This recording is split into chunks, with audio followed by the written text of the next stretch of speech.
Okay, moving on to the last part of this series, we're going to talk about some other things to consider.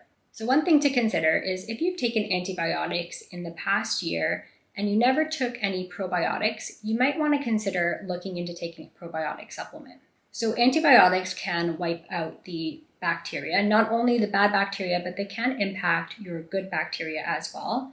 So it is important to take some probiotics to help replenish any of that bacteria that may have been reduced. There is one strain of probiotic that is really helpful for supporting your gut after taking antibiotics, or just in general giving your gut a good immune support, and that is called S. boulardii or Saccharomyces boulardii. So S. boulardii is helpful for antibiotic-associated diarrhea, traveler's diarrhea, IBS, Crohn's, and colitis, and it helps to support the integrity of the gut cells. The next thing to consider is looking into getting your vitamin B12 and your iron levels checked. Now, these two nutrients are important for energy and for your red blood cell production. With having acid reflux, you may be at an increased risk of having lower levels of these nutrients. And that is because you need optimal digestion and stomach acid in order to break down your food and absorb these nutrients. Especially with vitamin B12, we need proper stomach acid in order to activate the factor that's important for absorbing your vitamin B12. So these nutrients can be easily checked through the blood work. You can see if your levels are optimal or if they're not. And if you experience low levels of these nutrients, then you can consider taking a supplement.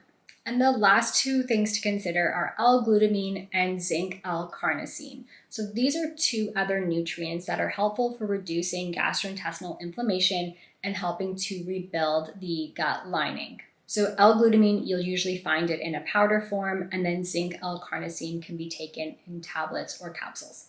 So just to recap that section, you want to look at getting your vitamin B12 and your iron checked, and then consider taking a probiotic, L-glutamine, or Zinc-L-Carnosine if it's suitable for you. All right, we made it to the end of the series. I hope you found it helpful and learned some new ways to help manage your acid reflux. So just to recap everything, when you're managing your acid reflux, you can follow the order of the series that we did. So you want to start with looking at what are your symptoms and what could be the underlying cause of your acid reflux. It's important to look at the underlying cause and maybe have that further investigated so that you know what could be the true stem of your acid reflux. When you have a better understanding of your acid reflux, you'll be able to manage it better. Then we talked about testing, so this goes hand in hand with those underlying causes.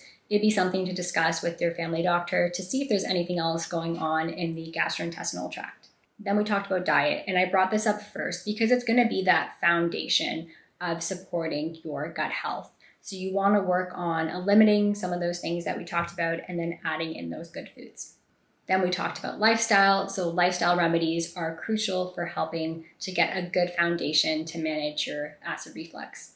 Then we talked about herbal remedies. So I love using herbs because they're from plant extracts. So go back and review those herbs and see which ones would be beneficial for you. And then lastly, we talked about some of those other things to consider, like looking at your vitamin and nutrient levels and exploring some other supplement options. You can stay connected with me on TikTok, Instagram, and YouTube. I post across all my channels, and I love sharing tips about gut health. Feel free to share this series with anyone that you know is suffering from acid reflux, and leave a comment or a review to let me know if you enjoyed it. Bye for now.